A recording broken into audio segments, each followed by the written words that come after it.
Hard to believe these are 2.0s.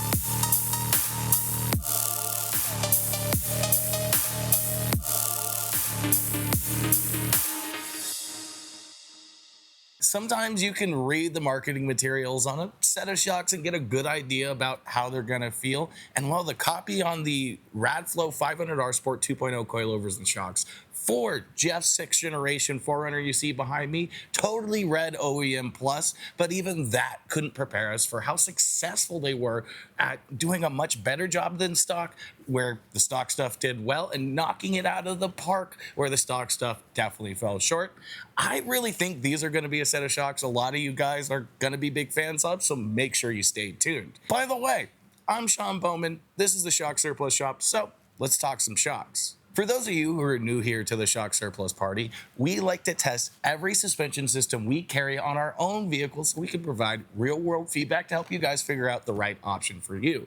Now, it's about damn time we got a set of Radflos and got Radflo up on our site, but before we can give them the Shock Surplus seal of approval, we had to get some test miles so we can give you guys some real-world feedback and see if they're up to our lofty standards. So we decided to get in their newest model line, the 500Rs, for our newest vehicle, Jeff's 4Runner, to see how they do. And, well, it's pretty clear if you haven't figured it out already, they pass with flying colors. So let's talk about them a bit.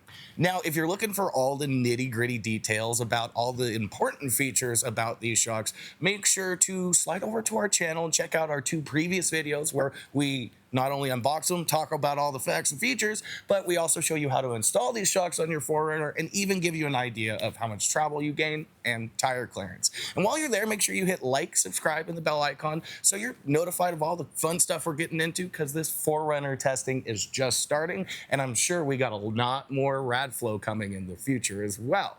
But for the sake of this video, let's briefly talk about the essentials. The 500R 2.0 means they're a 2-inch body. These are a set of coilovers and shocks. As we've been saying, they're available in standard and extended travel options. Both options, after our testing, we think have their value. Now, we went with the standard travel without reservoirs because we think that's how most of you guys will be getting your kits. Now, out of the box, these standard travel coilovers gave us about 1.5 inches of lift, but they can be adjusted as low as stock or up to 2 inches of lift. Our 4Runner doesn't have the hybrid package. If you do have the hybrid package, expect more like 1.25 inches, an inch of lift in the front. In the rear shocks aren't going to give you any lift, but they are designed for 0 to 2 inches of lift. They ended up being a perfect pairing with the 1.5-inch Dobinson springs we had laying around. Now, the standard travel means you don't need any additional parts. These work with the stock control arms. Everything else, we happen to have some sweet Icon billet arms, so we might be making that conversion later. Now, for you guys who want to know what the extended travel coilovers are, they will require aftermarket upper control arms, are good up to 2.5 inches of lift because they have that little bit of extra travel. And the only difference between the standard travel coilovers we have now is a little travel limiting spacer. So if you're like us, well, you might just remove that spacer during your first rebuild, which will get you to the extended travel parts for no additional cost.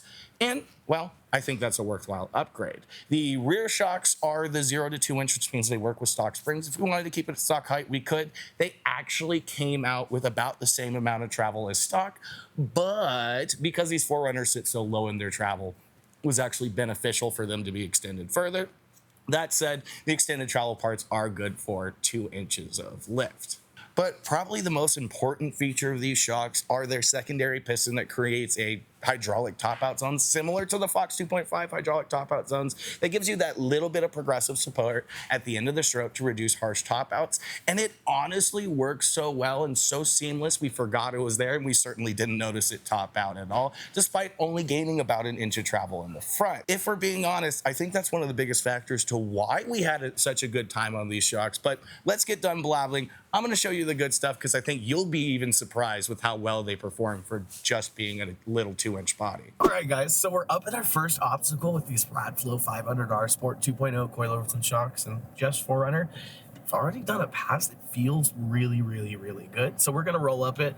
Today, the holes are pretty deep. It must have rained here at the spot recently. So we're not taking the hard line. But even on this easier line, we'll definitely be able to see all the articulation and then some. So Let's roll at it. Do it. And I can immediately say it's very comfortable right here. There's almost nothing on the ground, but we were just in a F-150 on the Fox 2.0s, and they were knocking us around there. So that's a good improvement. They were going into these first couple holes, excuse me, and it's really articulating well. It's doing pretty good here. It doesn't feel like it's lifted a tire yet, which is pretty good considering these holes are big today, and it's super smooth. Me and Jeff were joking earlier. I thought it would harsh into one of these holes. It actually hit the slider. And so even into these holes as it dips in and you get that little bump, they're very, very, very comfortable. They kind of feel like what the stock wish it could be. Yeah, like a real OE plus set of shocks. Yeah, because it's doing everything the stock stuff does as well or a little bit better. And then it's like all the areas where stock stuff kind of wasn't great feels that little bit better. And going over these little like ruts right here, like you can feel them, you know, but it's definitely not jarring by any means. And I think that's like a perfect compromise because like I can feel the rut, but I can't feel like the rocks and pebbles or anything else other than the tire, which I think is kind of ideal. It isolates the surface out, but you can still feel, you know, the big stuff. Now we're going downhill into the holes of death. These are really big here. So we are going to get some lift, and I think we might have just got some there. But even when it lifts and it touches the tire back down, it's super chill. Yeah. Like right there, it just touched the tire back down. Now it was into ABS, so like it felt abrupt, but it's like super smooth. You don't get that hard hit when the tire touches back down like we've gotten from some other things. Yeah, and even when it's teetering, it's not. So that's a good couple of feet off the ground. Yeah. Well, and it was teetering between two tires there, but even when it was touching back and forth, it wasn't harsh in any means, by any means. And like you can feel the trail underneath you, but it's not like I'm not tensing up, which is good. I got my knee into the dash because this is steep, but I'm pretty relaxed and I'm not bouncing around at all. So that's a really. And it just touched down hard there, but that's a really solid feel they have going on. So like, is it the softest thing on earth? I don't think so, but it's definitely not stiff. Yeah, and the factory shocks were too soft for me. Yeah. Just tons of body roll, tons of brake dive. Right, so we're rolling into the frame twister, which, you know, as we explained it, is really more like the trails you guys will be hitting. It's less about articulation, despite what the name might imply. And really, you get to feel how it feels in holes like we're hitting now. And very good. Yeah, a lot of square edge bumps through this section. So things that you'd really kind of feel while you're out in the trails. But you don't feel a lot of it getting transmitted through to the cab. Yeah, and like it does a really good job of the independent wheel motion. Anytime I'm feeling something where it's like tossing me from side to side, it really feels like it's the sway bar doing it and not the shocks, which means these are pretty much very well dialed in. You can't feel the little stuff, and the bigger stuff just feels like you have the support not to bottom out. So you can feel it, but it's not harsh. This is the worst part of it, though, so you're going to see. And that's not bad at all. It's straight up like telephone poles cut in half and set on their side. So it's like pretty rough coming through there. Yeah. And you guys saw it. It took the bump. It didn't take second bounces on rebound. Might be that secondary top out piston working. It's hard to tell. And they're super composed. It was super chill. I couldn't really feel the surface. I couldn't really feel like the harshness. And on the bigger square edge hits that I could feel just enough to have the confidence that we weren't bottoming out or we could keep going. The tires were planted, but not so much that I was getting tossed around. Like I didn't leave my seat, which I was doing a lot earlier today with the F-150. Yeah, no, these are super comfortable coming through there. I mean, and we're still at highway PSI, 36, 35 PSI on a load C tire. Did not feel like that. No, and it doesn't feel like we need to air down. So, yeah, you know, that's a really good thing. Even if all these shocks let you do is not have to go air down to drive down a dirt road, you're winning, bud. That's a big plus for me because I'm lazy. All right, so we're down at our little washboard road. We're down at this, well, decently maintained little dirt road here. And so usually what we do is we like to we start at slow speeds and increase the speeds until we find the speed where these shocks are happiest at. That might not work today because we've found so far that these shocks are happy at any speed, but we'll get it going now and show you guys. They're just really good. So let's roll into it and see what they do. So we're starting off at like 10. They feel smooth. You can feel a little bit of the surface, but you're gonna feel a little bit of the surface no matter what you do. We're now at 25, which is the speed you're supposed to drive on this road. And they feel the same. Yeah. We're now at 35. 35, they feel the same. This is going to be the most boring test we've ever had here. 40, they feel, guess what? The same. So these really are the first set of shocks we've tested that aren't really speed dependent. Now, there are some shocks at certain speeds that I've felt that might be a little bit more floaty, a little bit more cush. You feel a little less of the surface. But these are very good. And the fact that, like, they don't care how fast or how slow you go is a real benefit because, like, if you're the type of person who wants to go 15 miles an hour down a dirt road, cool. If you want to fly down a dirt road at 50 like we were just doing, cool. They're fine. And they seem to just be happy everywhere. We've been trying to kind of figure out why that's the case, and I think it comes down to rebound. When we've tested other shocks with rebound adjustment, getting that setting wrong will really punish you on these washboard type roads. And I think because they have that secondary piston to control things on big rebound events, they can have things in the normal ride zone for these washboard events on these smaller bumps to be really well optimized. So we're down in the whoop section. This is not usually where a 2-inch body shock shines, and not usually where you want to take a 2-inch body shock, but we have high hopes because these Radflos have been doing so darn well everywhere else. Normally what we're looking to do is we find the happy speed of a set of shocks on the fire road, and then we want to try to match that in the whoops so that that if you were to hit a bump at that speed, that the suspension can still handle it. You're not going to end up in a ditch or sending it to the moon.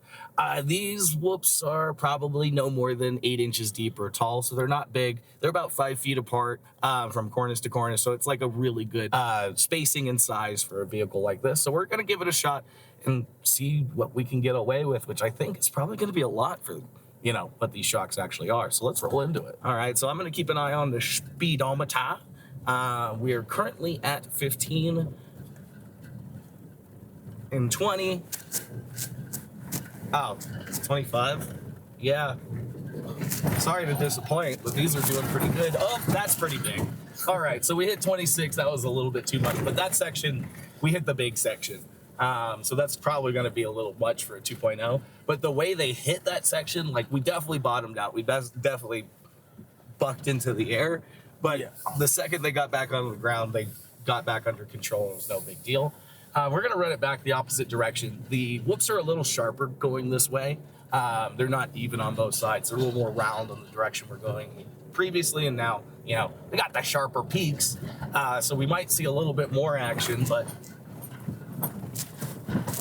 that's pretty chill.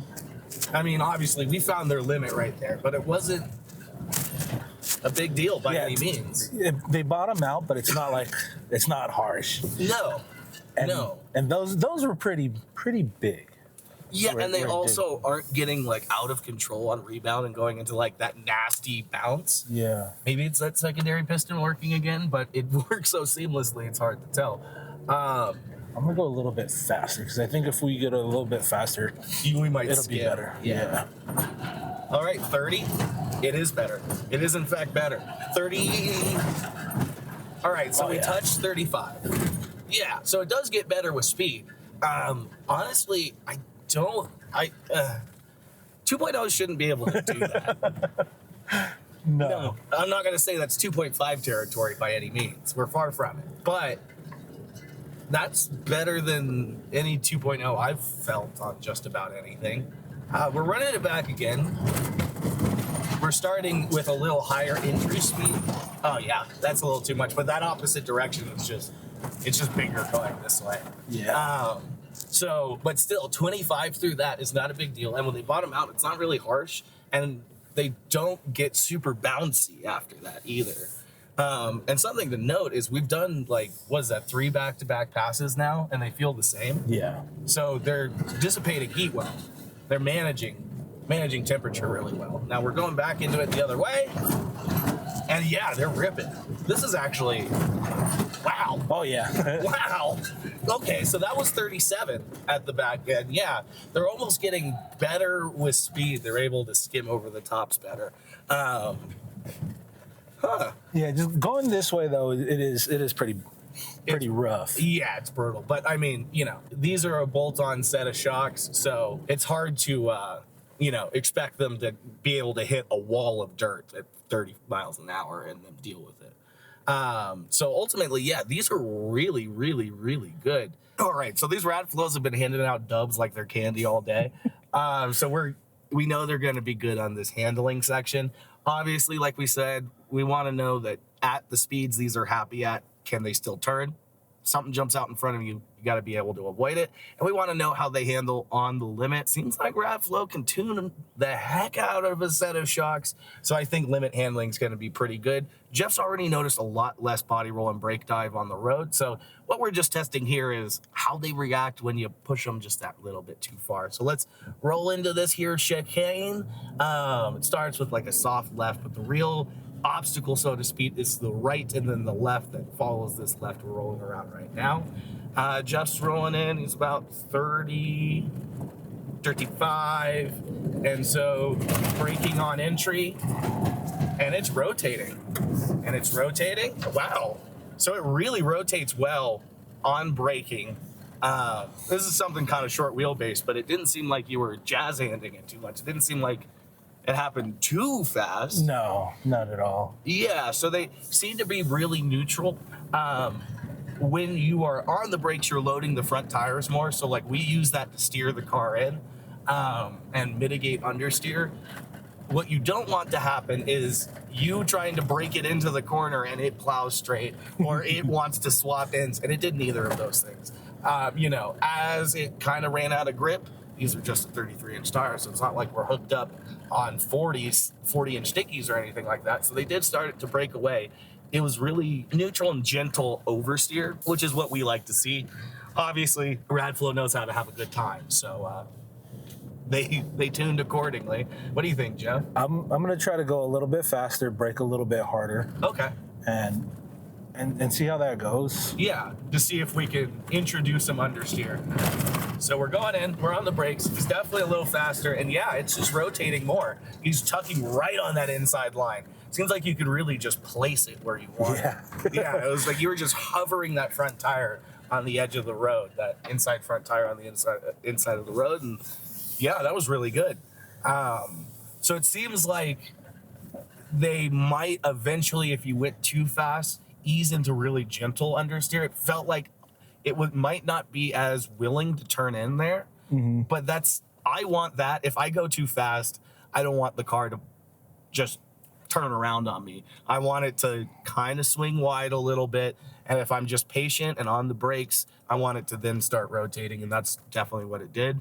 And it did so super progressively and gently, which is saying a lot, because what is this, like 105-inch wheelbase? It's not long. Yeah, it's short. Yeah, it's short. So, yeah, it did really well there. It's really rare that we ever get a package that feels this dialed out of the box.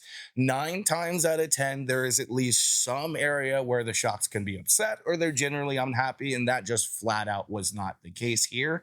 They were incredibly comfortable and composed in every single area, and I just don't think there was anything we did outside of things that would overcome the support of a 2-inch body where they punished us at all.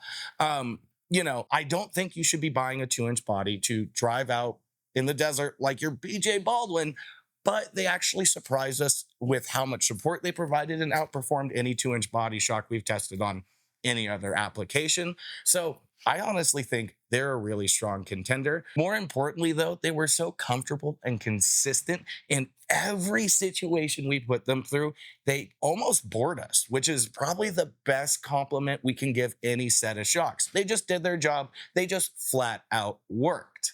In fact, I think this might be the first set of shocks we've ever tested that were equally as sublime and composed regardless of speed on a washboard road, which is a really big crux in our testing. Usually a set of shocks is either going to punish you with harshness for going too slow on a washboard, corrugated surface, lots of rattly stuff, or it'll punish you with a lot of floatiness and instability at higher speeds, both things that were not the case with these Radflos. In fact, they were just as comfortable and composed at 5 miles an hour as they were at 50 miles an hour, which honestly makes it pretty hard for us to find a condition where they're not going to be the great option for you. Honestly, the only thing I could say that would steer you out of these shocks is your driving, your build, or your needs put you outside of the range of what a 2-inch body shock can do. Now, Radflo makes it easier than anybody else to get custom valving or to retune your shocks, get things dialed in for your specific build. But if you have something incredibly heavy, it just physically becomes almost impossible to optimize a 2-inch body shock to give you the support you need without making lots of sacrifices, largely in terms of comfort in a lot of areas. So that might be a time where you want to get the 2.5s, which Radflo has their 600R Roam series built specifically for overlanders and heavyweight builds. Additionally, although these outperformed almost any other 2-inch body shock we've ever had at high speeds off-road, if you're driving pretty hard on the trail, you're pushing the limits, particularly hitting at high speeds, a 2-inch body shock can ultimately be a bit of a limitation. That said, we were hitting 35, 45 through our tiny little whoop section, which is probably faster than most people would want to go, and probably not a situation anybody would be getting themselves into intentionally, at least when they're looking at 2-inch body shocks.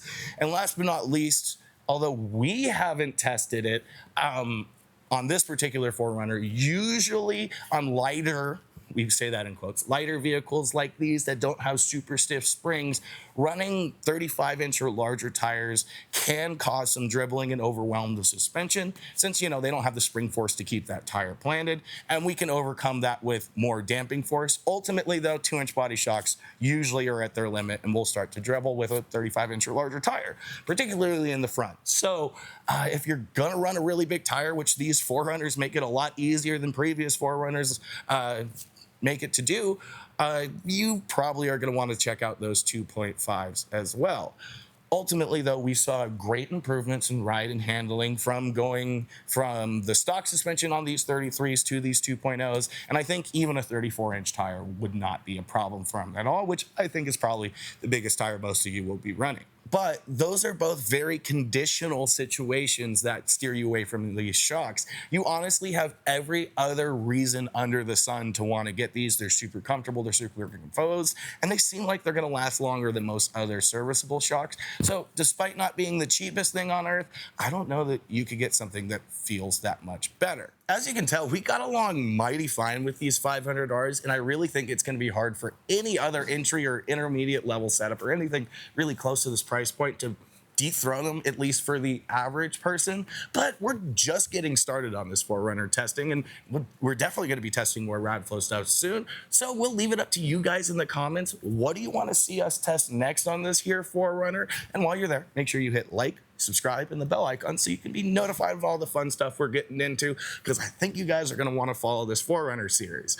Otherwise, if you're interested in these Radflo $500 for your 4Runner, your GX, your LC250, or anything else, as you very much should be, make sure to slide on over to shocksurplus.com, and we'd definitely be happy to get you dialed in.